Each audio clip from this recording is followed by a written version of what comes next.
말씀 봉독하시겠습니다. 오늘 말씀은 베드로전서 5장 7절입니다. 신약 페이지 382쪽입니다. 베드로전서 5장 7절에서 마지막 14절까지 저희 현재 교독하시겠습니다. 너희 염려를 다 주께 맡기라. 이는 그가 너희를 돌보심이라. 근신하라 깨어라. 너희 대적 마귀가 우는 사자같이 두루 다니며 삼킬 자를 찾나니 너희는 믿음을 굳건하게 하여 그를 대적하라. 이는 세상에 있는 너희 형제들도 동일한 고난을 당하는 줄을 알미라. 모든 은혜의 하나님 곧 그리스도 안에서 너희를 부르사 자기의 영원한 영광에 들어가게 하시니가 잠깐 고난을 당한 너희를 친히 온전하게 하시며 굳건하게 하시며 강하게 하시며 터를 견고하게 하시리라. 권능이 세세무궁하도록 그에게 있을지어다. 아멘. 내가 신실한 형제로 아는 실로 안으로 말미암아 너희에게 간단히 써서 권하고 이것이 하나님의 참된 은혜임을 증언하노니 너희는 이 은혜에 굳게 서라. 택하심을 함께 받은 바빌론에 있는 교회가 너희에게 문안하고 내 아들 마가도 그리하느니라. 너희는 사랑의 입맞춤으로 서로 문안하라. 그리스도 안에 있는 너희 모든 이에게 평강이 있을지어다. 아멘. 앉으시겠습니다. 네, 오늘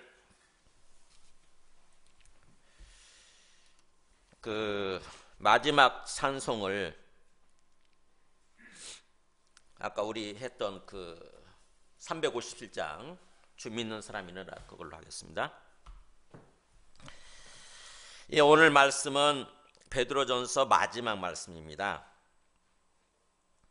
사실은 5장 1절부터 베드로전서를 마무리하는, 베드로 서신을 마무리하는 그 말씀이지요. 그러니까 베드로전서 주제가 고난이라고 했습니다. 고난 가운데서 우리가 어떤 일을 당하게 되고 또 그래서 어떤 삶을 살 것인가를 얘기해 주는 말씀이 이 베드로전서예요. 그러니까 고난 가운데서 어떤 삶을 살아야 되는지, 어떤 신앙생활을 해야 되는지, 어떤 모습으로 그것을 말씀해 주는 것이 이 베드로전서입니다. 그래서 고난이 닥치게 되면은 우리 염려, 근심, 걱정, 염려, 두려움, 불안감 다 같은 단어예요.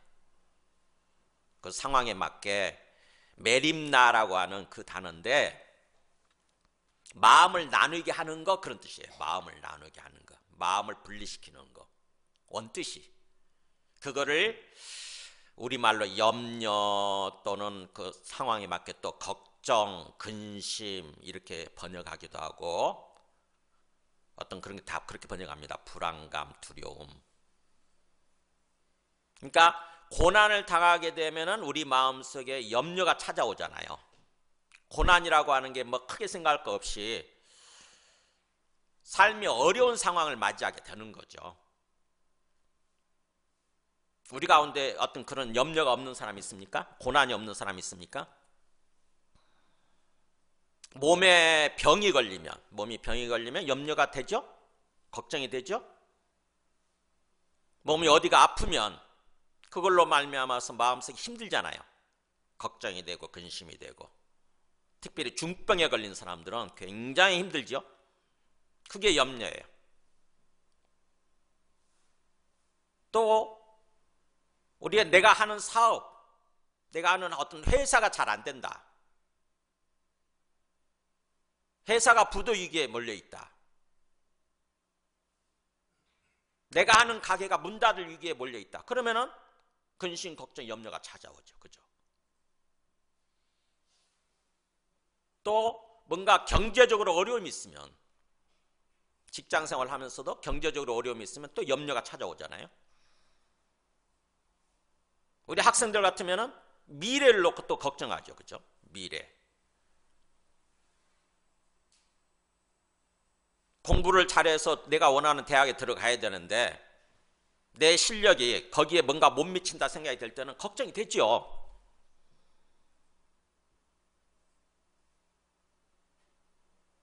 또 결혼해야 되는 어떤 그런 정년기에 있는 사람들은 결혼이 안 되고 있을 때 걱정이 되잖아요. 미래를 놓고, 앞날을 놓고 걱정이 되죠. 또 가정의 자녀 문제로 말미암아서 걱정하고 있는 우리 부모님들이 계시죠. 가정의 다른 문제로 말미암아서 또 걱정하고 염려하는 그런 사람들 있죠. 그래서 그 염려 가운데, 염려가 우리 마음에 있을 때 어떻게 해야 되는지 그 염려 처리를 해야 되는 거죠. 염려 문제를 해결해야 돼요. 그 염려 문제를 해결하지 않으면 어떤 상황이 빠지느냐. 우리 잠언에서 얘기를 하잖아요. 염려가 해결되지 않으면 어떤 상황에 빠지느냐. 잠언의 15장 13절에 보면은 마음의 즐거움은 얼굴을 빛나게 하여도 마음의 근심은 심령을 상하게 하느니라. 근심이 염려잖아요. 뭘 상하게 한다고요? 먼저 우리 심령이에요. 우리 심령. 심령은 우리 영혼이라고 생각하셔도 좋고 우리의 마음이라고 생각하셔도 돼요. 그죠? 염려가 찾아오면 먼저 마음이 무너지는 거예요. 마음이. 심령이 무너지는 거예요. 심령이 무너지면 어떻게 돼요? 그 다음에 여기 나오죠. 마음의 즐거움은 양약이지만 심령의 근심은 뭘 마르게 한다고요? 뼈를 마르게 하느니라. 뼈가 우리 몸이에요. 몸. 심령이 무너지면 몸이 무너진다는 거죠. 없던 병도 생기게 되고 몸이 망가지기 시작해요. 몸이 망가지면 또 어떻게 됩니까? 우리 삶이 무너지죠. 우리의 삶 전체가 무너지는 거예요. 그러니까 염려로 시작해가지고 사실은 고난 때문에 찾아오는 그 염려로 시작을 해서 우리의 심령이 무너지고 우리의 몸이 무너지고 우리의 삶 전체가 무너지는 그런 일을 당하게 되는 거죠. 그래서 염려라고 하는 게 얼마나 무서운 힘, 파괴적인 어떤 힘을 갖고 있는지를 잘 아셔야 돼요. 염려에 대해서 뭔가 방치하는 것이 아니라 그냥 그러려니 하고 지나가는 것이 아니라 염려에 대해서 직시하면서 깊이 인식을 해야 돼요. 내가 지금 염려하고 있구나. 내 마음속에 염려가 생겼구나. 이 염려를 이걸 어떻게 해결해야 될까? 어떻게 해소해야 될까? 뭔가 학자들이 연구를 한 바에 의하면은 염려라고 하는 게 찾아오면은 먼저 우리의 감정, 우리의 기분이 이걸로 끝나는 거 아닌가 해가지고 어떤 파국을 상상하면서 반응을 한다고 합니다. 우리 자체가, 우리 마음속에서 이대로 끝나는 거 아닌가 이렇게 상상하면서 반응을 보인다고 그래요. 불안한 감정, 어떤 그 불안한 마음이 생기는 거죠. 그러면은 몸에 신호를 보낸대요. 너 위험하다 지금. 너 위험하다. 신호를 보낸대요. 몸에. 그러면은 몸이 신체적으로 긴장을 하는 상태에 빠진대요. 그래가지고 몸이 신체적으로 긴장하게 되면은 우리 마음속에 있는 그 불안한 감정이 더 많이 불안하게 만들고 걱정하게 만들고 이렇게 뭔가 그거를 유발한다는 거예요. 악순환에 빠지는 거죠. 악순환에. 우리의 감정과 우리 몸이 악순환에 빠지게 되는 거예요. 그러면 우리 몸에 증상이 나타나기 시작하는데 질병에 대한 저항력이 약해진대요. 우리 몸에 질병이 생겼을 때 그 질병을 싸우는 그 병의 어떤 그런 세력과 싸우는 우리 속에 NK세포라고 하는 그런 게 있잖아요. 경찰세포 있지 않습니까? 그게 막 활성화가 돼가지고 그 어떤 그런 어떤 그것과 싸워서 이겨야 되는데 그래야 우리 몸이 건강해지게 되는데 그 저항력이 약해지면서 싸우면 지는 거죠. 그럼 병이 악화되는 거죠. 그리고 또 식욕이 없어지고 소화불량에 걸린대요. 요즘 먹을 먹어도 소화가 안 되고 자꾸 체하고 그런 사람들 있죠. 근본 원인이 뭐냐? 염려 때문이에요. 염려. 뭔가 그 염려, 뭘로 인해서 내가 염려하고 있는지 그 원인을 찾아내. 근본적인 원인을. 그래가지고 그 근본적인 원인을 어떻게 해결해야 되는지 그 답을 찾아야 되는 거죠. 잠을 못 자게 되고, 혹시 저녁에 막 누워서 잠이 안 오는 분 계세요? 물론 커피 같은 각성제를 먹어서 잠을 못 이룰 수도 있지만 사실 마음속에 염려가 생기게 되면은 긴장을 하면서, 우리의 신경이 긴장을 하면서, 뇌세포가 긴장을 하면서 잠을 못 자게 되는 거죠. 혈압이 높아지고 뭔가 숨이 편안하지 않고, 숨 쉬는 게 편안하지 않고 숨이 가빠지고 이렇게 된대요.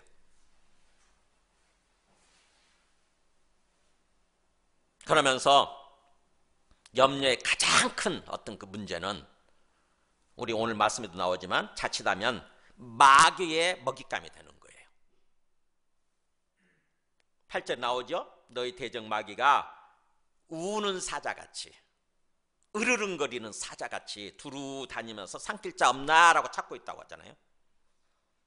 우리 마음이 염려에 사로잡히게 되면은, 그래서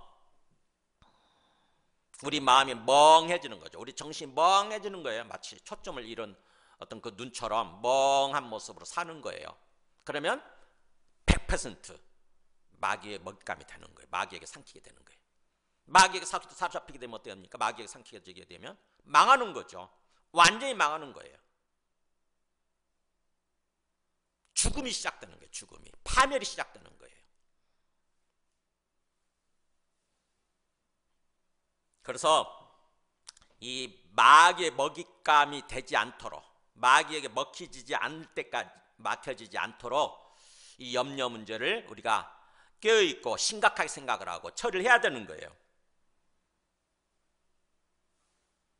염려를 어떻게 처리해야 되느냐? 이 젤린스키라는 사람이 있더라고요. 이 사람이 무슨 학자라는데, 문학자라는데, 이 사람이 걱정에 대해서, 우리가 하는 염려에 대해서 분석을 했어요. 한번 보여줘 보세요. 우리는 그 고난 속에서 염려, 뭐 때문에 염려하냐면 이게 100% 해결이 안 된다, 내가 이렇게 망하게 될 거다, 이렇게 생각하기 때문에 걱정하고 염려하는데, 사실은 분석을 해보니까 염려의 걱정의 40%는 절대로 일어나지 않을 것을 놓고 걱정한대요. 40%는. 어떻게 분석을 했는지 모르겠는데, 그 다음에 30%는 이미 일어난 것을 놓고 또 그렇게 걱정하고 염려한대요. 여기까지만 해도 70%죠. 소용없는 거예요. 그러니까 소용없는 거. 그 다음에 22% 사소한 것을 놓고 또 걱정한대요. 뭘 먹을까? 우리 나오잖아요. 성경에 뭘 먹을까? 뭘 입지? 뭘 마시지?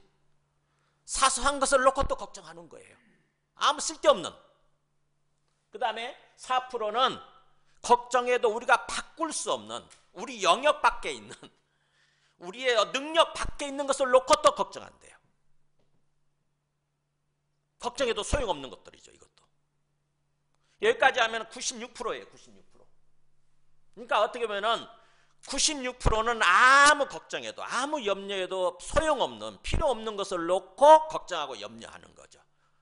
그만큼 우리 마음이 뭔가 거짓된 것에 속아가지고, 사단이 주입하고 있는 어떤 거짓된 것에 속아서 넘어가는 거죠.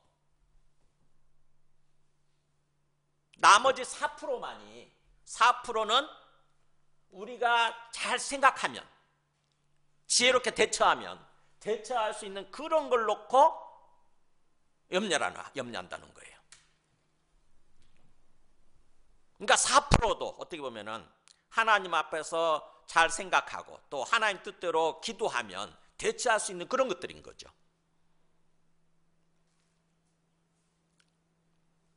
잘 생각을 해보세요. 공감이 되시는지 모르겠어요. 그래서 어떻게 보면은 염려, 너의 염려를, 이렇게 중요하니까 얘기하잖아요. 마지막 어떻게 보면 사도 베드로가 굉장히 강조를 하고 있지 않습니까? 너의 염려를 주께 맡기라, 주께 맡기라. 네, 염려 해결 방법은 주님께 맡기라는 것입니다. 너의 염려를 다, 모든 염려를 다 주님께 맡기라. 왜냐하면 이는 그가 너희를 돌보시기 때문이다. 돌본다는 말이 하나님이 관심을 갖고 계시고 하나님이 우리를 돌보고 계신다는 것입니다. 하나님 우리를 돌보고 계신데요. 현재 시제예요. 그러니까 하나님이 이미 너를 보고 계시고 너의 모든 염려 문제를 관심을 갖고 계시고 하나님이 손으로 권능의 손으로 너를 돌보고 계시니까 그냥 하나님께 맡기래요. 하나님께. 맡긴다는 말이 사실은 던져버린다 뜻이에요. 하나님께 던져버려라. 하나님께 던져버리고 그 신경 쓰지 말고 거기서 벗어나서 평안하고 자유로운 삶을 살아라 이거예요. 하나님께서 지금 그 염려를, 우리 염려를 받아주시려고 품을 이렇게 벌리고 팔을 벌리고 계시는 거죠. 그럼 하나님께 공 던지듯이 하나님께 염려를 던져버리는 거예요. 그리고는 우리는 그 염려에 신경 쓰지 않고 염려에서 관심을 떼고 내가 해야 될 일을 하면서 삶을 살아가는 거예요. 평안한 삶. 그야말로 어떻게 보면은 정말로 내가 해야 될 일을 하면서 삶을 살아가는 거죠. 그렇다고 한다면은 이게 정말로 믿는다고 한다면 하나님께서 살아계시고 하나님께서 주가 되셔서 이 고난의 상황에 주가 되셔서 하나님께서 주관하고 인도해 가고 계시고 하나님께서 우리의 염려를 받아주시려고 하고 계신다고 한다면 팔을 벌리고 그렇게 기다리고 계신다고 한다면 우리가 어떻게 이 염려를 주님께 맡겨야 되는 건지 어떻게 맡겨야 되는지 그걸 또 아셔야 되겠죠. 그죠? 어떻게 맡기는 거예요? 진짜 우리도 맡기고 싶잖아요. 우리도 우리 못 속에 있는 모든 걱정거리, 염려거리 있잖아요. 이거를 다 그냥 주님께 맡기고 싶어. 나도 평안한 삶을 살아가고 싶다고. 근데 어떻게 맡겨요? 어떻게 맡길까요? 네, 성경에 답이 있죠. 당연히. 빌립보서 4장 6절 7절 보세요. 나오기 전에 보세요. 6절 읽어볼까요? 시작. 아무것도 염려하지 말고 다만 모든 일에 기도와 간구로 너희 구할 것을 감사함으로 하나님께 아뢰라. 염려 나오잖아요. 염려하지 말고 100%예요. 아무것도 염려하지 말고 모든 것을 어떻게 하라? 하나님께 맡겨라 이거잖아요. 하나님께 아뢰라. 이게 맡기는 거예요. 기도와 간구로 하나님께 아뢰라. 기도가 뭐냐? 하나님과 대화하는 것이고 하나님께 말씀드리는 거예요. 하나님께 아뢰는 게 기도예요. 근데 그게 뭔가 염려가 큰 염려면 가볍게 말씀드려서는 안 될 것 같아. 어떻게 해야 돼요? 간절히 말씀드려야지. 간절히. 그게 간구예요. 간구. 그래서 우리가 뭔가 크게 걱정이 되고 염려가 될 때는 어떻게 합니까? 간구하잖아요. 심지어는 막 금식까지 하면서 간구하지 않습니까? 또 뭐예요? 고래고래 소리 지르면서 막 목청껏 이렇게 간구하지 않습니까? 그렇게 해야 된다는 게 그렇게. 하나님께 아뢰는 것이 맡기는 거예요. 하나님께 아뢰는 것이. 쉽죠, 이제. 그잖아요. 주께 맡기라. 하나님이니까 하나님께 맡기라. 어떻게 하는 거라고요? 하나님께 말씀드리면 된다. 하나님 받아주세요. 내 이 걱정, 염려 이것 때문에 내가 온통 신경 쓰이고 이것 때문에 참 내 삶이 힘든데 주님께서 맡아주세요. 주님이 내 걱정거리, 염려거리를 맡아주세요. 주님이 처리해 주세요. 주님이 해결해 주세요. 라고 주님께 기도로 맡기는 거. 주님께 말씀드리는 거. 그러면서 그 기도하고 하나님께 아뢰일 때 이왕이면 어떻게 하라고요? 감사함으로 이렇게 표현하고 있어요. 양념이 들어있어요. 감사하면서. 불평하고 원망하면서가 아니라 감사하면서 아뢰래. 감사하면서. 아니 이게 정말 이때부터는 정말 좀 수준이 높아지죠. 지금 고난 그렇지 않아도 이 고난 때문에 또 염려가 돼서 힘든데 오히려 감사하래. 이 고난에 대해서 감사합니다. 이 염려거리에 대해서 감사합니다. 이 걱정거리에 대해서 감사합니다. 그러면서 아뢰래요. 이건 믿음이에요. 믿음. 진짜 믿음이에요. 어떤 믿음이냐? 하나님이 살아계시고 하나님이 주가 되신다고 하는 믿음이에요. 지금 상황에 대한 이 걱정이 되고 염려가 되는 이 지금 상황을 하나님이 살아계시고 하나님이 주가 되셔서 하나님이 주관하고 계신다. 하나님이 주관하고 계신다. 하나님 손안에 달려있다. 내 살고 죽는 거 하나님 손안에 달려있다. 이걸 믿을 때 비로소 하나님께 이 상황에서도 감사하게 되는 거예요. 하나님 감사합니다. 하나님 감사합니다. 우리가 어릴 때 우리가 잘못했을 때 종아리 걷고 회초리로 맞을 때 눈물 뚝뚝 흘리면서도 감사합니다 그러잖아요. 엄마 아빠 감사합니다. 그게 바로 엄마 아빠를 신뢰하는 거예요. 나를 미워해서 나를 완전히 어떤 거 망하게 만들기 위해서 이렇게 회초리 때리는 것이 아니라 하나님 부모님께서 나를 사랑하셔서 나를 훌륭한 사람 되게 만들기 위해서 나를 회초리로 이렇게 때리는구나. 그걸 믿는 거잖아요. 부모님의 사랑에 대해서 부모님의 존재에 대해서 믿는 거 아닙니까? 그렇듯이 이 고난의 상황, 이 고난도 하나님이 살아계셔서 하나님이 나의 주님이 되셔서 하나님이 나를 사랑하셔서 이 고난을 통해서 나를 훌륭한 사람으로 만들기 위해서 하나님 뜻대로 나를 온전하게 하기 위해서 이 고난을 허락하셨구나. 그래서 이 고난 때문에 염려를 경험하게 하시는구나. 염려를 겪게 하시는구나. 이걸 믿는 거예요. 그러면서 그렇기 때문에 감사하는 거죠. 눈물을 툭툭 흘리면서 감사하는 거예요. 주님 감사합니다. 감사합니다. 그래서 감사는 신앙의 표현이에요. 믿음의 표현입니다.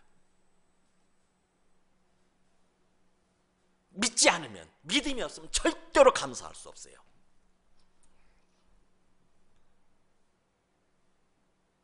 어떻게 되죠? 감사하는 것 대신에 불평하죠. 원망하는 거예요. 왜 그러면서.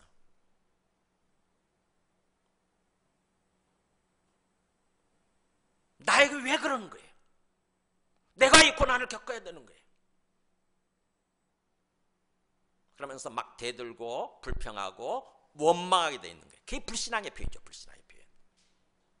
그래서 염려가 생겼을 때 계속해서 그 염려 처리를 하지 않고 계속해서 염려의 늪속으로 빠져들어가는 거, 이게 불신앙의 표현이라고 하는 것입니다. 성경에 나오죠.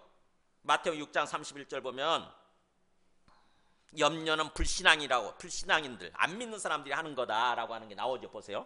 염려하여 이르기를 뭘 먹을까, 뭘 마실까, 뭘 입을까 하지 말라 그러면서 뭐라고 돼 있어요? 이는 다 이방인들이 구하는 것이라고 했잖아요. 이방인들이라는 게 뭐죠? 하나님의 백성이 아닌, 하나님을 믿지 않는, 하나님의 존재를 믿지 않는 불신앙자들이, 불신자들이 하는 거라는 거죠. 염려라고 하는 것은 기본적으로. 하나님을 믿는다고 한다면 하나님 이거 아신대잖아요. 너희 하나님 아버지께서 이 모든 것이 너희 있어야 할 줄 아시느니라. 하나님 아버지께서 알고 계신데, 다 알고 계시는데 왜 그거 안 채워주시는 거예요? 알고 계시는데 왜 이 고난을 허락하시고 지켜보고 계시는 거예요? 고난 속에서 날 지켜보시는 거예요. 하나님의 뜻이 있는 거죠. 하나님의 깊은 뜻이 있는 거예요. 하나님의 깊은 사랑이 담겨 있는 거예요. 우리가 이제 성숙해지면 알게 되죠. 왜 그때 부모님이 나 종아리 걷어가지고 나를 막 회초리로 때려서 날 아프게 했는지, 왜 나에게 막 꾸짖고 나무랬는지 나중에 이제 크면 알아요. 조금 성숙해지면. 부모님의 은혜, 그 부모님의 사랑에 대해서 나중에 좀 우리가 나이 들고 철이 들고 결혼해가지고 자식을 낳고 자식을 길러보면서 알잖아요. 깨닫게 되잖아요. 비로소. 아, 그랬구나 이렇게. 저도 이제 조금 아는 거예요. 그래서 제가 고향에 가면은 꼭 아버님 그 산소에 들러서 아버님의 영혼을 놓고 하나님 앞에서 기도를 합니다. 아버지의 그 사랑에 대해서 몰랐다고. 너무 몰랐어요. 너무. 아버지가 막 꾸짖은 거, 아버지가 회초를 때린 것만 기억이 나지. 아버지의 사랑에 대해서 몰랐어요. 아버지한테 막 대들고 그랬었죠. 근데 이제서 아는 거예요. 아버지가 다 떠나신 다음에. 그래서 주님 앞에서 아버지를 보내주신 거, 나의 부모님으로 나의 아버님을 보내주신 거 감사드리면서 아버지의 영혼을 주님께서 살펴달라고 이렇게 기도하죠. 제가 그동안 살아계실 때 병에 걸리셔서 병원에 누워 계실 때 계속 아버지를 위해서 기도해 드렸고 말씀 복음을 전해 드렸기 때문에 그 복음을 듣고 깨닫고 예수님 믿으셨는지 안 믿으셨는지는 모르지만 믿으셨다고 저는 믿고 싶어요. 그래서 구원받으셨다고 믿고 싶어요. 그래서 기도를 하죠. 주님 안에서 그 영혼이 편안히 안식할 수 있게 해주시고 나중에 주님 재림하실 때 부활하시게 해주시고 부활해서 만날 수 있게 해주시옵소서. 이렇게 천국에서 만날 수 있게 해주시옵소서. 기도를 하죠. 그러니까 우리가 참 어떻게 보면은 좀 성숙해져야 깨닫는 것 같아요. 성숙해져야.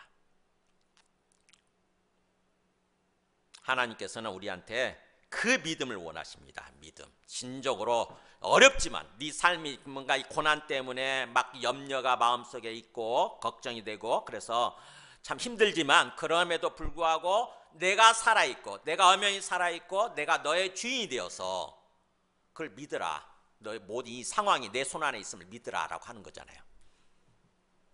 그렇다고 한다면 주님께 아뢰는 것입니다. 나 혼자 막 그것을 끌어안고 끙끙 앓으면서 걸어가는 것이 아니라 하나님께 말하는 거예요. 하나님께 말씀드리는 거예요. 그러면서 감사하면서 아뢰는 거예요. 그래서 감사라고 하는 게 엄청난 힘을 갖고 있다는 거 아시죠? 항상 감사에 대해서 제가 추수감사날 얘기를 드리잖아요. 감사는 엄청난 힘을 갖고 있어요. 하나님을 인정하는 거니까 그게. 그래서 성경에도 그렇게 돼 있죠. 감사로 제사를 드리는 자가 나를 영화롭게 하나니 그 행위를 옳게 하는 자에게 내가 하나님의 구원을 보이리라. 어디 나오죠? 시편 50편 23절. 그 정도는 꼭 외우세요. 감사로 제사를 드리는 자가, 감사로 예배 드리는 자가, 그러니까 감사하면서 예배 드리는 자가 나를 영화롭게 한다. 하나님을 하나님 되게 한다는 거죠. 하나님을 하나님으로 높인다는 거예요. 하나님을 인정하고 하나님을 찬양하고 하나님을 높이는 게 된대. 감사가. 그런 사람에게 내가 하나님의 구원을 보이리라. 하나님이 살아계셔서 어떻게 우리에게 구원을 베푸시는지 그 구원을 보여주겠다고 하는 거죠. 구원해 주시겠다고 하는 거죠.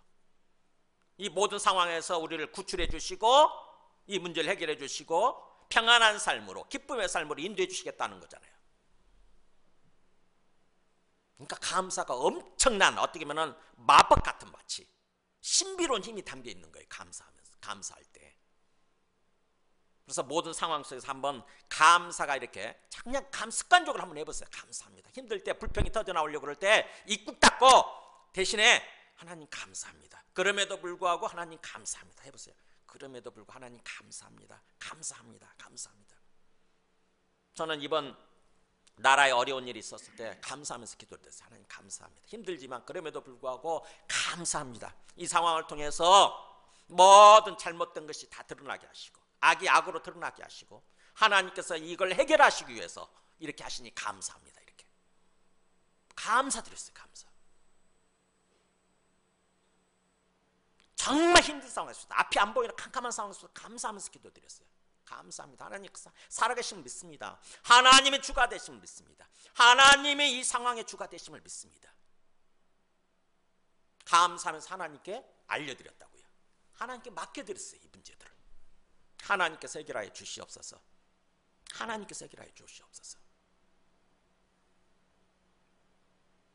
이것이 하나님께 맡기는 거예요. 너희 염려를 다 주께 맡겨드려라. 주께 던져버려라. 왜냐하면 하나님이 주께서 너희를 지금 돌보고 계신다 해요. 돌보고 계신다. 하나님 관심 갖고 계셔. 하나님이 권능의 손으로 너희를 지금 붙들고 계셔. 하나님이 하실 거예요. 하나님이. 그러니까 네 인생에 네가 주인이냐, 네가 끌어안고 막 네 힘으로 이렇게 애쓰지 말고 하나님께 맡겨드려. 그리고 너는 네가 가야 할 길을 가. 이거예요. 그것이 첫 번째 메시지입니다. 그러면서 두 번째 8절부터 9절까지 지금 상황이라고 하는 게 이 염려 문제, 고난과 이 염려 문제라고 하는 게 마귀와 영적 싸움이라고 하는 것을 얘기합니다. 보세요. 근신하라 깨어라 너희 대적마귀가 우는 사자같이 두루다니며 삼킬 자를 찾고 있다 이렇게 얘기하죠. 고난 때문에 사실은 이 고난이 누가 일으키는 거냐면 마귀가 일으키는 거예요. 근데 마귀가 일으키지만 하나님의 허락이 없으면 마귀가 일으킬 수 없는 거죠. 하나님이 허락하신 거예요. 하나님의 허락을 받고 마귀가 이 고난의 사건을 일으키는 거예요. 성경에 보면은 욥이야말로 대표적으로 고난을 당한 사람이잖아요. 굉장히 억울한 고난이죠. 어떻게 보면은 정말 하나님을 잘 믿고 하나님 뜻대로 열심히 산 사람인데 어느 날 갑자기 엄청난 고난을 당하지 않습니까? 근데 그 고난을 당하게 된 시작이 나오죠. 욥도 몰랐겠지만 천상의 비밀을 얘기해 주는 거니까 어전회의, 천상에서 하나님 앞에서 회의가 일어난 그걸 얘기해 주는 게 욥기 1장이 나오잖아요. 욥기 1장 9절 한번 보여줘 보세요. 여호와 하나님이 욥을 막 칭찬하셨거든요. 근데 그 어전회의에 사탄도 있었던 거죠. 나중에 주님 재림하실 때 사탄이 쫓겨나지만, 그죠? 요한계시록 보면 사탄이 완전히 쫓겨나죠, 그때는. 근데 이때까지는 있는 거예요. 사탄이 여호와께 대답하려다 하나님께서 욥을 막 열심히 칭찬하니까 욥을 봐라, 얼마나 정말 나를 잘 믿고 하나님을 잘 믿고 삶을 제대로 살고 있느냐 그러면서 그런 사람 없다 그러면서 막 욥을 엄청 칭찬하는. 그랬더니 사탄이 참소를 하죠. 사탄, 마귀라는 말, 디아볼로스, 마귀라는 말이 사실은 참소자거든요. 참소한다는 게 막 이렇게 뭔가 불평하고 그 다음에 이간질하는 게 참소하는 거, 이간질하는 거. 하나님과의 관계를 이간질하는 거죠. 참소자, 이 사탄이 여호와께 뭐라고 그러냐면, 욥이 이렇게 얘기해요. 욥이 어찌 까닭없이 하나님을 그렇게 경외하겠습니까? 그래요. 어찌 까닭없이 하나님을 그렇게 사랑하고 하나님을 믿고 하나님을 경외하는 삶을 살겠어요? 뭐 다 이유가 있지요. 그러면서 뭐라고 하냐면은, 당신께서, 이렇게 주라는 게 당신이겠죠. 당신께서 그와 그의 집과 그의 모든 소유물, 재산을 울타리로 두르심 때문이 아닙니까? 울타리로 둔다는 게 이렇게 딱 이렇게 감싸주시는 거죠. 보호해주시는 거죠. 욥, 그 다음에 욥의 모든 가정, 식구들, 그 다음에 욥의 모든 재산, 다 그렇게 울타리로 다 이렇게 보호해주시니까 당연히 그렇게 하는 거 아니겠습니까? 그러면서 즉 당신께서 그의 손으로 하는 바를 복되게 하셔서 그의 소유물, 재산이 땅이 넘치게 하셨습니다. 당신이 먼저 그 사람한테 뭔가 이렇게 막 복을 주셔가지고 하는 일이 다 잘 되게 해주셔가지고 막 그의 재산이 땅이 넘치도록 해주시니까 당연히 그렇게 하겠죠. 당신이 하나님이기 때문에 그런 게 아니라 뭔가 당신이 그 사람한테 뭔가 베풀어 준 게 있으니까, 뭔가 이익되게 해준 게 있으니까 그렇게 하는 거겠죠. 이렇게 얘기하는 거예요. 그럴 때 얼마나 한편으로 맞으면서도 어떻게 보면 틀린 그런 어떤 그런 이유를 대면서 얘기를 하지 않습니까? 이게 사탄이 하는 일이에요.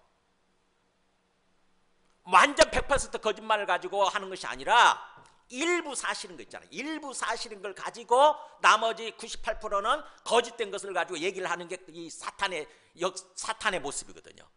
세상에서 마귀를 닮은 마귀 새끼들이 하는 짓들이 그것이에요. 항상 보면은 그 사람들이 항상 100% 거짓말을 가지고 얘기하지 않잖아요. 일부 사실이 섞여 있잖아요. 그래서 그 사람들을 또 추종하는 사람들은 일부 사실만 가지고 이게 맞지 않냐 이렇게 얘기를 하죠. 항상 보면은 98%는 거짓말인데 2% 때문에 그렇게 주장을 하는 거예요. 또 마귀는 항상 그렇게 하거든요.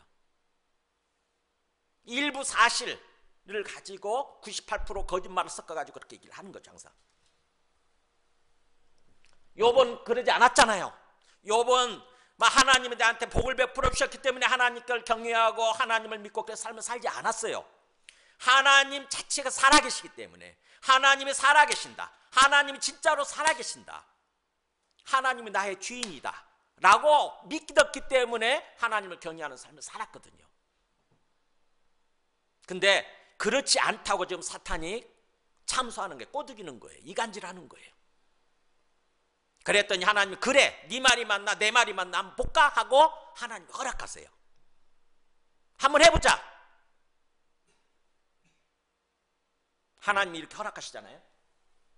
이렇게 또 여기까지 얘기하네. 마귀가 이제 당신의 손을 펴서 그의 모든 소유물을 치소서. 그러면 틀림없이 주를 향하여 욕하지 않겠나이까 이렇게 얘기해요. 이제 당신의 손을 펴서 당신이 그한테 허락했던 모든 재산 다 한번 빼앗아 보세요. 다 없어지게 해보세요. 그러면 틀림없이 얘기하잖아요. 틀림없이 아마 당신을 향해서 욕할 거요. 당신 하나님 안 믿을 거예요. 당신 경외하지 않을 거예요. 그랬더니 하나님이 그래 한번 해볼까?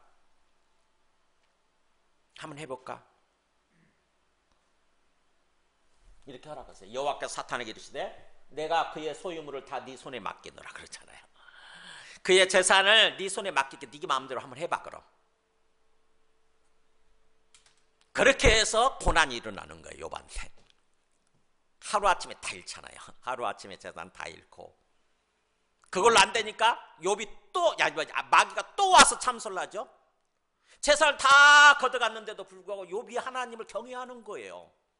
내한테 주신 이도 하나님이신데 그렇다고 한다면 걷어가신 이도 하나님이시나이다. 그러면서 하나님을 향해서 불평하고 원망하지 않아요. 재산이 다 없어졌는데. 그래서 마귀의 완전 100% 패배예요. 마귀 패배예요. 마귀가 그냥 한번 패배하면 거기서 끝나냐? 그렇지 않죠. 마귀는 굉장히 끈질기거든요. 계속해서 참소를 하죠. 두 번째 와서 그러잖아요. 아직 걔한테 건강이라고 하는 게 있기 때문에 생명이 붙어있기 때문에 또 그러는 거예요. 생명. 한번 건강을 뺏어보세요. 그래요. 한번 생명을 뺏어보세요.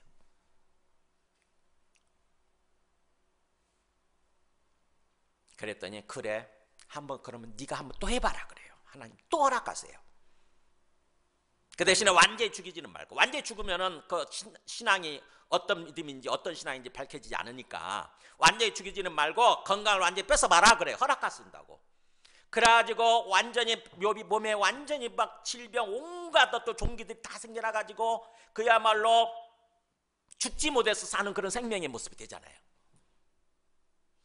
그래서 그 상태에서 이제 하나님과 마귀의 대결이 되는 거예요. 욥이 어떻게 고백하느냐, 욥이 어떤 모습을 보이느냐에 따라서 누가 이기느냐 하는 거죠. 누가 이기느냐. 그래서 하나님께서는 우리가 하나님을 믿고 신앙생활을 한다고 그럴 때 하나님께서 우리한테 어떤 믿음을 원하시는 거예요? 하나님께서 나에게 복을 주셨기 때문에, 하나님께서 나에게 뭔가를 베풀어 주셨기 때문에 하나님을 믿는 거? 그게 아니에요. 하나님 자체가 살아계시고, 그냥 하나님이 살아계시고 하나님이 주가 되신다. 온 세상을 지으신 그런 하나님이시다. 온 세상의 주인이 되신다. 나의 삶의, 나의 생명의 주인이 되신다. 그걸 믿고 살기를 원하시는 거예요. 하나님께서는. 그게 진실이니까. 그게 진리고 그게 사실이니까. 여러분 하나님을 믿는다고 그럴 때 뭐 때문에 믿는가? 잘 내 믿음을 점검해 보세요. 난 하나님을 뭐 때문에 믿습니까? 하나님이 나에게 뭔가를 베풀어 주셨기 때문에 그것 때문에 믿는 거예요. 어릴 때는 그럴 수 있어요. 어릴 때 신앙적으로 어리고 연약할 때는 그럴 수 있죠. 나에게 뭔가 막 내가 기도했더니 뭔가 막 들어주는 거예요. 내 병을 치료해달라고 할 때 병을 치료해 주시는, 그러면 막 믿게 되죠. 막 내 삶에 기적이 일어나면 그때는 믿게 되는 거예요. 그러나 궁극적으로 뭐예요? 하나님께서 우리한테 원하시는 믿음은 다른 거 아무것도 필요 없이, 아무것도 없어도 그냥 그 자체로 믿는 거예요. 하나님 그 자체로 믿는 거예요. 하나님이 살아계신다. 하나님이 온 세상을 지으신 한 창조주 하나님이시다. 하나님이 나에게 생명을 허락하신 나의 생명의 하나님이시다. 나의 생명의 주가 되신다. 나의 인생의 주가 되신 분이시다. 나의 가정의 주가 되시는 분이시다. 나에게 허락하신 내 사업체의 주가 되시는 분이시다. 이걸 믿는 거예요. 이거 믿는 거. 그 자체로 믿는 거예요. 그 자체로. 하나님 그 자체로. 하나님께서는 궁극적으로 그걸 원하시는 거예요. 그래서 어떤 상황 속에도 내가 어떤 일을 당해도 하나님을 부인하지 않고 하나님을 믿고 하나님을 사랑하고 하나님을 경외하는 삶을 사는 거, 이게 하나님께서 원하시는 거예요. 근데 우리가 신앙적으로 굉장히 어리고 또 인격적으로 어리고 그럴 때는, 미성숙할 때는 자꾸 뭔가 조건 때문에 믿는 거예요. 어떤 조건 때문에. 그리고 그 조건이 달라지면, 상황이 달라지면 자꾸 거기에 따라서 왔다 갔다 하는 거예요. 왔다 갔다. 상황에 따라서. 그거는 진짜 믿음이 아닌 거예요. 하나님께서 바라시는 진짜 믿음이 아닌 거예요. 많은 사람들이 고난이 찾아오면 그 고난 때문에 우리의 믿음의 정체성이 드러나잖아요. 우리의 믿음의 실체가 드러나지 않습니까? 그죠? 고난 때, 내 삶이 고난의 상황이 처할 때, 고난을 당할 때에 내 믿음의 실체가 드러나는 거예요. 내 믿음의 수준, 믿음의 실체가 드러나는 거예요.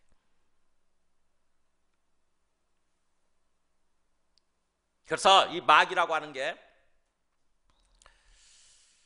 실제로 살아있어서 항상 하나님 앞에서 우리를 참소하고 우리한테 고난을 통해서, 고난을 주어서, 고난의 상황을 일으켜서 고난을 통해서 우리의 심령을 하나님으로부터 멀어지게 만들고, 그래서 완전히 망하는 쪽으로, 완전히 멸망하는 쪽으로 끌고 가려고 하는 거, 이게 마귀예요. 마귀.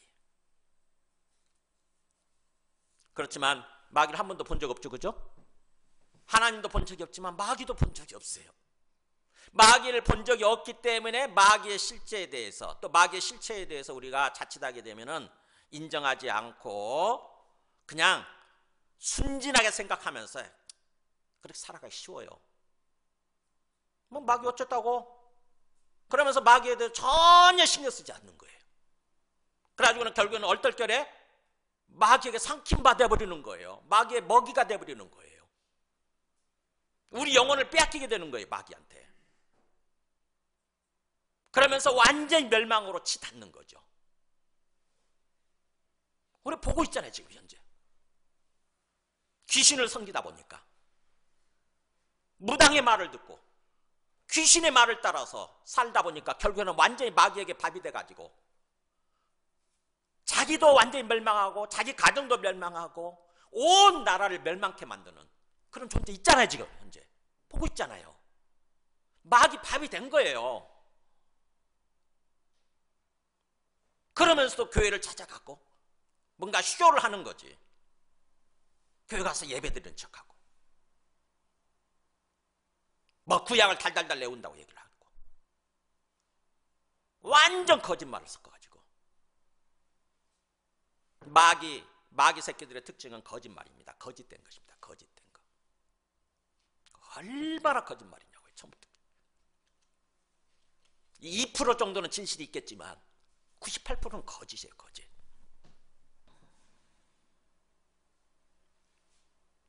그래서 그 마귀에 대해서 깨어있으라고 얘기하잖아요. 근신하라, 깨어라, 이렇게 얘기하잖아요. 근신한다고 하는 것은 술 취하지 말고 정신 바짝 차리고 있어라, 이런 뜻인 거고, 술 취한 모습처럼 이렇게 멍한 모습으로 살지 말고 깨어있어라, 이런 뜻이고, 그 다음에 뒤에 깨어라는 뭐냐면은 파수꾼처럼, 경비병처럼 항상 뭐예요? 주위를 살피면서 혹시 뭔가 적이 나를 공격하지 않나, 강도가 뭔가 도둑이 나를 공격하지 않나, 이렇게 뭔가 살피고 있으라는 뜻이에요. 초소하고 있으라, 초소. 살피고 있으라. 그러면서 원문을 보면은 아주 강하게 단호한 명령을 합니다. 부정과거 시대, 넵사 때 반드시 깨어있어. 근신하고 정신 차리고 있어. 그 다음에 깨어있어라, 그레고리사 때. 왜냐면은 뭐예요? 눈 똑바로 뜨고 붙임번 쓰고 있어. 경계하고 있어, 이런 뜻이에요. 그냥 적당히 하는 얘기가 아니고 아주 단호한 명령입니다. 단호하게. 왜냐하면 너희의 적이 되는, 영적 적이죠. 영적 적. 너를 완전히 멸망하게 만들려고 하는, 너를 죽이려고 하는 마귀가 지금도 마치 사자처럼 으르렁거리면서 혹시 먹잇감 없나? 라고 이렇게 막 먹잇감을 찾아서 막 두루두루 다니고 있는 것처럼 마귀가 지금 그러고 있다는 거예요.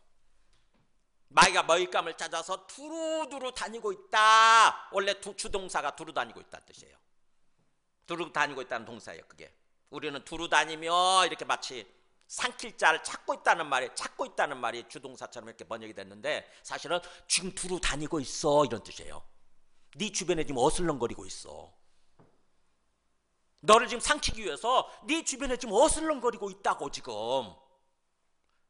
너가 정신 차리지 않으면, 마귀의 존재에 대해서 분명하게 인식하고 깨어있지 않으면 너 마귀의 먹잇감 되는 거야. 마귀에게 삼켜지게 되는 거야. 그러면 그 다음부터 완전히 이제 멸망이 시작되는 거야. 죽음이 시작되는 거야.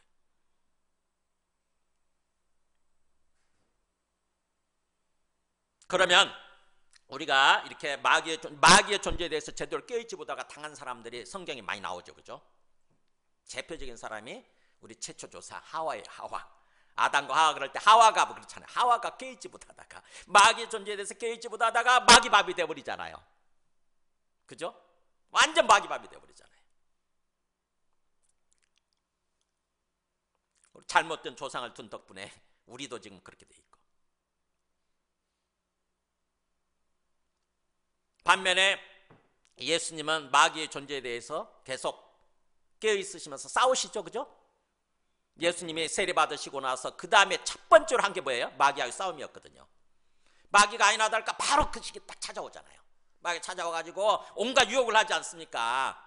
야, 너 배고프지? 40일 금식, 40일 동안이나 금식했는데 배고프지? 한번 저거 주변에 있는 네 돌들 가지고 말이야, 이 엄청난 돌들 가지고 빵으로 만들어서 한번 먹어봐 이러잖아요. 그거 거부했더니 뭐라고 그래요 이제? 온 세상을 다 보여주면서 야, 내한테 절하면 이거 다 줄게 그렇잖아요. 내한테 절하면 이거 다 줄게.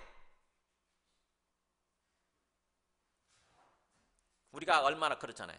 보면은 세상에 있는 어떤 그런 것 때문에, 세상의 부귀 영화 이것 때문에 마귀한테 굴복하고 마귀한테 순종하면서 살지 않습니까? 그래서 결국 망하잖아요. 지금 그 사람도 그렇고. 그게 뭐라고?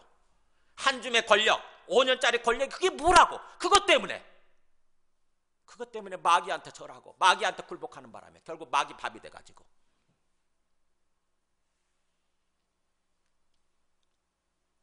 하나님 앞에 깨어있어서 나는 공무원일 뿐이다, 나는 국민들이 뽑아준 공복일 뿐이다, 이런 자세로, 이런 정신을 가지고 정말 국민을 섬기면서 그렇게 살았다고 생각해 보세요. 국민들로부터 사랑받고 존경받고 정말 기쁨의 삶, 보람 있는 삶을 살았을 거 아닙니까? 나중에 은퇴 안 되고 난 다음에도 국민들로부터 계속 존경받고 사랑받을 거고, 노무현 대통령처럼. 그런 기회, 하나님께서 은혜로 기회를 주셨는데도 불구하고 마귀밥이 돼가지고 그걸 못하는 거죠. 우리가 그럴 수 있어요. 우리가. 그래서 그렇다고 한다면 우리가 근신하고 깨어있는 모습으로, 마귀에 대처하는 모습으로 어떻게 살아야 되느냐, 어떻게 하면 대처할 수 있느냐. 마귀와 영적 전쟁에서 지금 우리의 삶 자체가, 이 땅 주님이 재림하실 때까지는 이 땅에서 신앙생활, 이 땅에서 삶 자체가 마귀와 영적 전쟁의 연속이라고 하는 것입니다. 마귀와 계속 영적 전쟁을 하면서 사는 거예요. 마귀는 우리를 계속해서 공격하고 어떻게든 우리를 유혹하고 우리한테 고난을 통해서 또 우리를 핍박하고 박해하고, 그래서 우리를 어떻게 보면 하나님으로부터 분리시키고 하나님으로부터 떼어놓아서 우리를 영원한 멸망으로, 완전한 멸망으로 끌고 가고자 하는 거예요. 그러면 어떻게 하면 마귀를 대처하고 마귀의 영적 싸움에서 승리할 수 있을까요? 답 나오죠? 어떻게 됐습니까? 9절에 보세요. 어떻게 됐습니까? 너희는 믿음을 굳건하게 하여 그를 대적하라 그랬잖아요. 방법이 뭐예요? 믿음을 굳건하게 하는 거예요. 결국 믿음의 문제예요. 결국 믿음.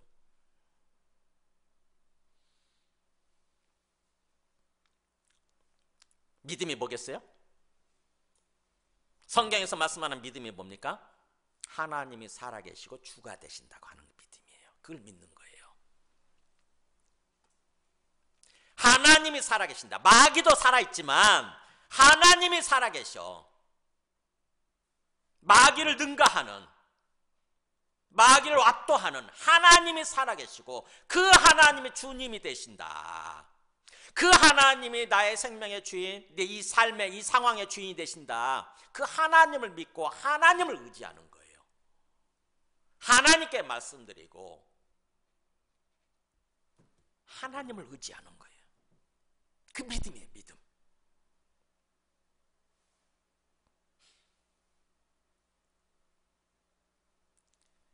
결국 믿음의 문제라는 거죠. 사실은 하나님이 마귀에게 이 고난을 우리한테 주도록 허락한 이유도 사실은 그거거든요. 우리 믿음을 제대로 정화시키고 믿음을 연단시키기 위해서 허락하신 거거든요. 하나님이 욥기에서 그렇게 얘기하잖아요. 욥한테. 욥기 23장 10절. 욥도 알았잖아요. 그 고난 속에서 정말 이해할 수 없었는데 중간에 깨닫잖아요. 이렇게 얘기하잖아요. 내가 가는 길을 그가 아시나니 그가 뭐라고 그랬어요? 나를 단련하신 후에는 내가 순금같이 되어 나오리라. 아, 하나님이 뭐 때문에 나를 이렇게 고난을 허락하셨다? 나한테 나를 연단시키기 위해서, 나를 단련시키기 위해서, 믿음을 단련시키기 위해서, 내 영혼을 단련시키기 위해서.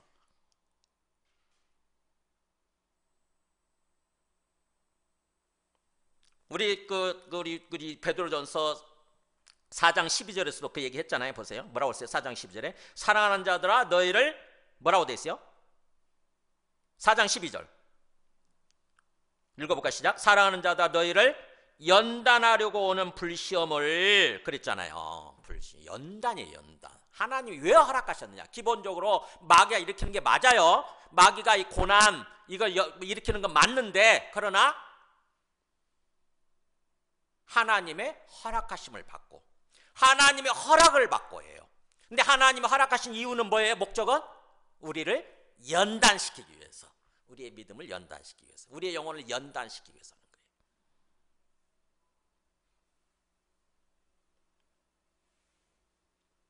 그래서 이 연단의 상황 속에서 우리가 믿음을 굳건하게 하는 것, 결국 믿음을 굳건하게 한다고 한다면은 하나님의 살아계심과 주되심을 정말 진짜 계실까 물어보고 믿는 거예요. 믿으려고 하는 거예요. 말씀을 통해서 확인하는 거예요. 우리가 하나님의 살아계시고 주가 되신다고 하는 것을 어떻게 해서 믿게 됐죠? 예수님을 통해서 믿게 됐잖아요. 근데 예수님을 어떻게 믿게 됐죠? 예수님의 죽으심과 부활을 통해서 믿게 됐어요. 부활하신 것을 보니까 아, 예수님이 진짜로 하나님이 약속하신 하나님의 아들이시구나. 그렇다고 한다면 예수님이 말씀하신 하나님 아버지가 살아계시는구나. 이걸 믿게 되는 거예요. 그래서 항상 부활이 최종적인 가장 확실한 증거예요. 예수님의 부활이, 하나님을 믿게 되는 예수님의 그 부활이 하나님을 믿게 되는 가장 확실한 마지막 최종적인 증거예요. 직접 하나님께서 우리에게 주신 증거. 그래, 부활에 대한 인식이 약해질 때 우리의 믿음이 약해지는 거예요. 부활을 부인하는 사람은 다 결국에는 믿음에서 떠납니다. 예수님 믿지 않게 되고 하나님을 믿지 않게 되는 거예요. 우리 유튜브 보니까 그럴듯하게 성경에 대해서 막 강의를 하고 그러지만, 교수니까 강의를 하지만 결국에는 부활을 안 믿더라고. 그러니까 예수님을 안 믿는 거예요. 예수님 하나님의 아들로 주님을 안 믿는 거예요.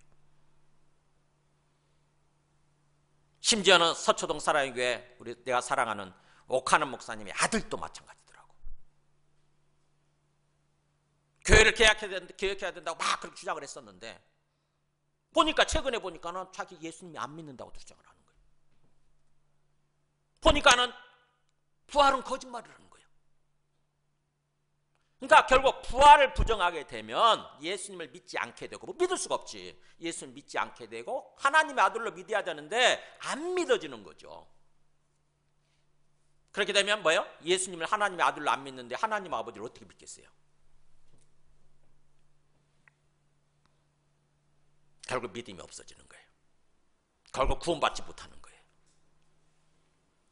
그래서 우리는 믿음을 굳건하게 함으로써 마귀를 대처해야 되는데, 마귀 영적 싸움에서 승리해야 되는데, 그 믿음을 굳건하게 한다 할 때 그 믿음을 어떤 믿음이냐? 바로 하나님이 살아계신다, 하나님이 주인이 되신다, 내 죽고 사는 것이 하나님 손안에 달려있다, 이 고난의 상황이 하나님 손안에 달려있다 라고 하는 것을 믿는 거예요.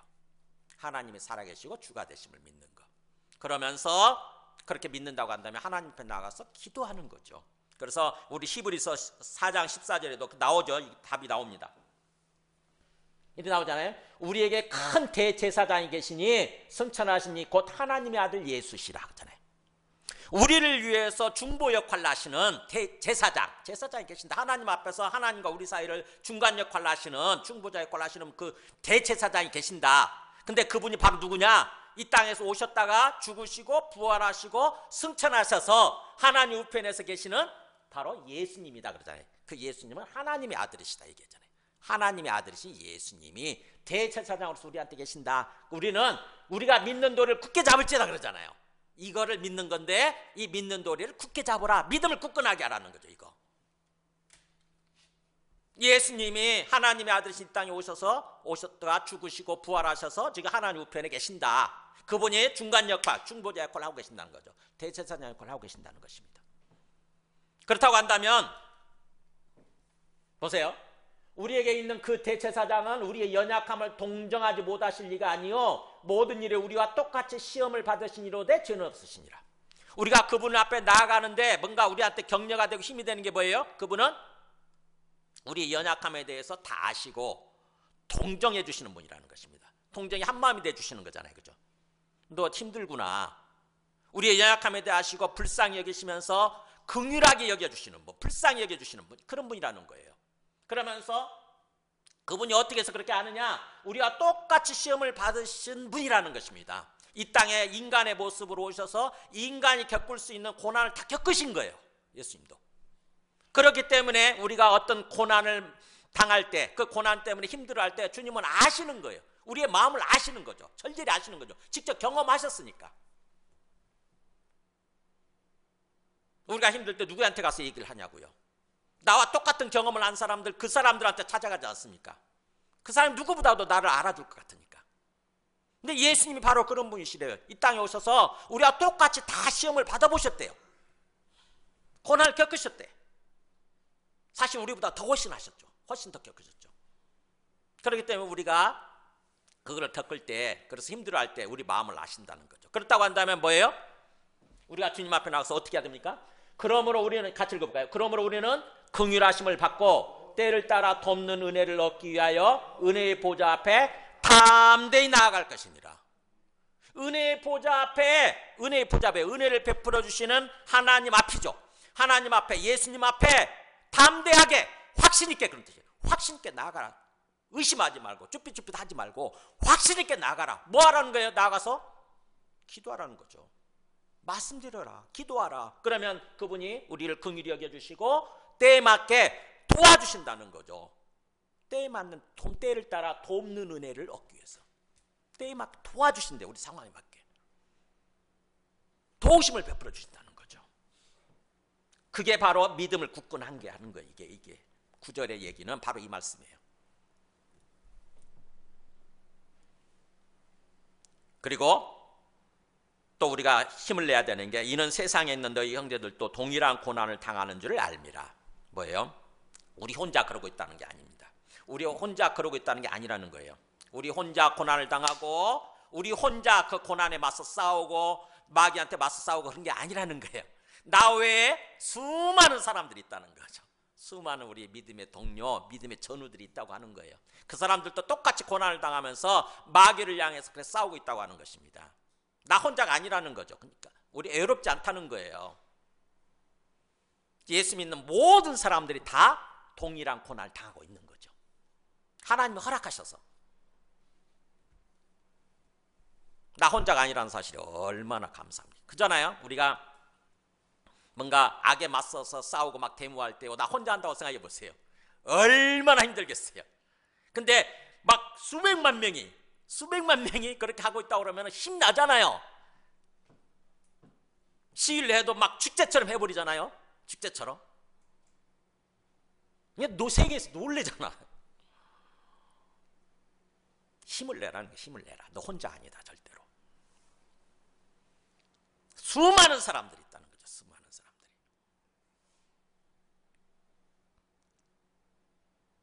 그러면서 이제 그 고난을 허락하신 하나님의 의도가 나옵니다. 지금 내가 당하고 있는 이 고난이 어떤 고난이며 왜 하나님이 이 고난을 허락하셨는지, 그 핵심적인, 어떻게 보면 베드로전서의 핵심적인 말씀이죠. 10절 한번 같이 읽고 시작.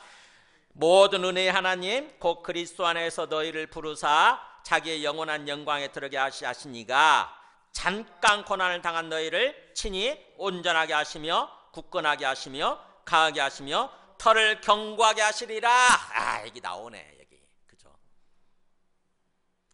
모든 은혜를 베풀어 주시는 하나님. 최고의 은혜를 베풀어 주신 하나님, 곧 그분은 그리스도 안에서 너희를 부르셔서 자기의 영원한 영광에 들어게 하신 그분. 뭐예요? 하나님의 우리를 그리스도 안에서, 예수 그리스도죠. 예수 그리스도로 말미암아서 예수 그리스도 안에서 우리를 부르신 거죠. 어떻게 보면은 우리를 구원해 주신 거잖아요. 자기의 백성으로, 자기의 자녀로 부르셨어요. 우리가 마귀 새끼가 돼 있었는데, 마귀의 자녀, 마귀를 따라 살고 있었는데, 누구야? 너 거기서 나와서 이쪽으로 와라 해가지고 부르셨다고. 그래서 어디로 들어가게 하셨느냐? 하나님의 영광 속으로, 영광 대신 하나님 속으로 부르셨어요. 그래서 자기의 영원한 영광에 들어가게 하시니까 이렇게 돼 있는데, 정확히 번역하면 자기의 영원한 영광 안으로 우리를 부르시니까 이렇게 되거든요. 자기의 영원한 영광 안으로 쫙 그걸 향해서 그렇게 들어가도록 우리를 부르시니까, 이게 우리를 부르신 그분이. 그러니까 하나님의, 우리를 향한 하나님의 최종 목표는 뭐예요? 하나님의 영광 안에서 사는 거예요. 하나님 영광 안에서. 나중에 천국에서 그렇게 되겠죠? 이 땅에서 영적으로는지만 하나님의 영광의 빛 가운데서 살게 하시는 거고, 나중에 최종적으로 천국에 들어가게 되면은 거기는 어둠이 일체 없고 하나님의 영광스러운 영원한 영광의 빛만 가득하겠죠. 요한계시록 나오잖아요. 신비로운 빛. 그 속에서 영원히 사는 거예요. 그것을 향해서 우리를 부르신 그분이 이 땅에서 잠깐 고난을 당한 너희를, 뭐예요? 지금 우리가 당하고 있는 고난은 잠깐이라는 거죠. 잠깐. 영원한 게 아니고 오랜 게 아니고 잠깐이래. 잠깐. 잠시 지나가는 거래. 지나가는 거. 너무 이게 오래 갈 줄 알고 끝까지 갈 줄 알고 힘들었는데, 하나님 뭐예요? 그렇지 않다는 거죠. 잠깐이래. 잠깐 고난 당한 너희를. 그러니까 잠깐 고난을 당하도록 허락하신 그분께서 허락하시고, 그 고난을 통해서 뭐예요? 하나님의 궁극적인 목표는 직접 너희를 온전하게 하시고, 굳건하게 하시고, 강하게 하시고, 기초죠. 기초를, 믿음의 바탕 기초를 견고하게 하시리라. 이게 하나님의 목표인 거예요. 목적인 거예요. 그러니까 지금 내가 당하고 있는 고난을 뭐예요? 고난 때문에 자꾸 그냥 막 염려의 늪속으로 빠지는 것이 아니라, 걱정하고 근심하고 막 염려하고 두려워하고 막 그런 염려의 늪속으로 빠져가지고 멸망으로 치닫는, 망하는 것으로 치닫는 그런 삶을 사는 것이 아니라 뭐예요? 살아계신 하나님을 믿고 하나님께서 이 고난을 허락하셨구나 하는 것을 하나님의 관점에서 이 고난을 생각하고 힘을 내는 거예요. 아, 하나님은 나를 훌륭한 사람 만들기 위해서, 사실은 나를 진정으로 온전하게 만드시기 위해서, 그리고 강하고 굳건하게 하시기 위해서, 내 가장 밑바탕 기초를 가장 견고하게 하시기 위해서 이 고난을 허락하신 거구나. 이걸 깨닫고 하나님께 오히려 감사하는 거죠. 하나님 감사합니다. 눈물을 흘리면서 감사하는 거예요. 이 고난이 이게 아무것도 아니구나. 사실은 잠깐 지나가는 것이고, 이 고난을 통해서 오히려 내가 새로운 단계로, 새로운 경지로 나아가게 되는 거구나. 하나님의 형상을 회복하게 되는 거예요. 이 고난을 통해서 비로소. 내가 막 주인인 양, 내가 뭔가를 할 수 있는 양, 기고만장 교만한 모습으로 사는 것이 아니라, 내 삶의 주인, 내 생명의 주인은 하나님이시구나라는 것을 깨닫고, 그걸 믿고 하나님 앞에서 나를 내려놓는 거예요. 나의 생각, 나의 교만함을 내려놓는 거예요. 그러면서 온전히 하나님만을 주님으로 믿고 주님께 의지하는 삶을 사는 것입니다. 우리 아까 찬송했던 가사 중에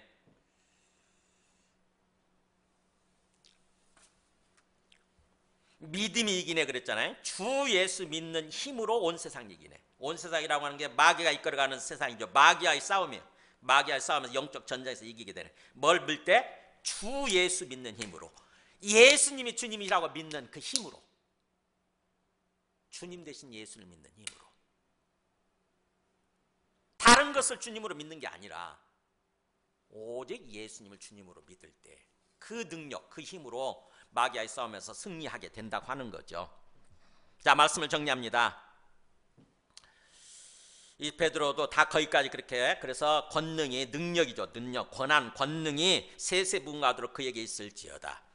하나님께, 예수님께 있다고 하는 것입니다. 온 세상을 주관하시고 이끌어가시는 그 능력, 권능이 하나님께 있는 거예요. 하나님을 향해서 그걸 찬양하는 거죠. 어떻게 보면은 하나님을 향해서, 하나님께, 이게 진실이잖아요. 이게 진리고, 하나님을 향해서 당연히 모든 권한, 모든 권능, 모든 영광, 모든 것을 하나님께 있나이다 그러면서 하나님을 높이는 거예요. 맞습니다. 이거 맞습니다. 하나님께 있습니다. 그러면서 12절에 그랬죠. 내가 신실한 영지로 아는 실로안으로 말미암아 너에게 간단히 써서 권하고, 뭐라고 됐습니까? 이것이 하나님의 참된 진짜 은혜라는 거죠. 하나님의 진짜 은혜임을 증거하노니 너희는 이 은혜에 굳게 살아, 이거예요.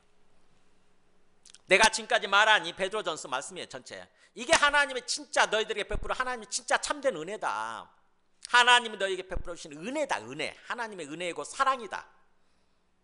그렇기 때문에 이 은혜 가운데, 하나님의 은혜 가운데, 하나님의 사랑 가운데 굳게 살아요. 굳게 살아. 이 고난 때문에 걱정하고 염려하고 그 고난에 완전히 밥이 되지 말고, 염려의 밥이 되지 말고, 사탄의 먹이가 되지 말고 은혜 가운데 굳게 살아요. 믿음으로 굳게 서서 오히려 하나님께 감사하면서 하나님을 찬양하면서 그런 삶을 살아라, 이겁니다. 자, 오늘 전체 이렇게 베드로전서 한번, 이제 좀 베드로전서 전체를 봤으니까 천천히 한번 훑어보세요. 그러면은 이 베드로전서 고난 가운데서 우리가 이 고난의 실체가 뭐고, 고난이 왜 일어났고, 그 고난 가운데서도 우리가 어떤 삶을 살아야 되는지 딱 답이잖아요. 고난에 대한 교과서라고 생각하면 돼요. 고난에 대한 교과서다, 이 베드로전서는. 이 세상을 살면서 고난 없는 사람 누가 있습니까? 그잖아요. 근심, 걱정, 염려 없는 사람 누가 있어요? 모두가 다 하나님 그걸 원하시니까, 그 고난을 통해서 우리를 빚어가기를 원하시니까, 우리를 연단시키기를 원하시니까, 특히 예수 믿는 사람들이라고 한다면 다 고난을 당하게 돼 있는 거죠.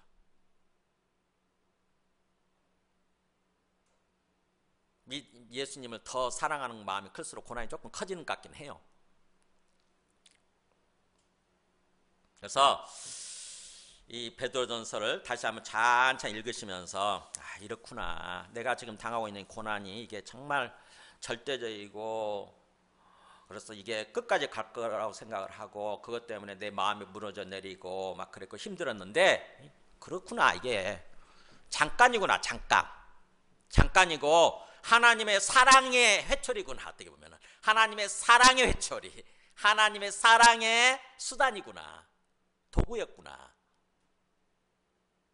이걸 깨닫는 거예요. 이걸 깨닫는 거. 그래서 고난 속에서도 오히려 하나님께 감사하면서 하나님 앞에 나가서 기도하는 것입니다.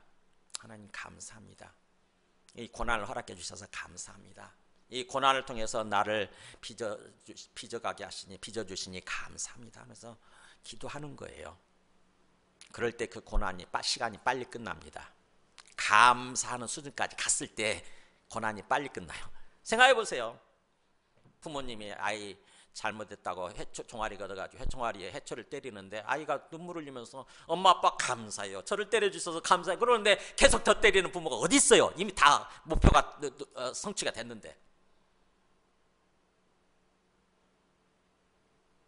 그래서 감사하는 자가 참 복입니다. 어떻게 보면 감사할 줄 알 때. 우리 함께 찬송하고 기도하겠습니다. 찬송가 369장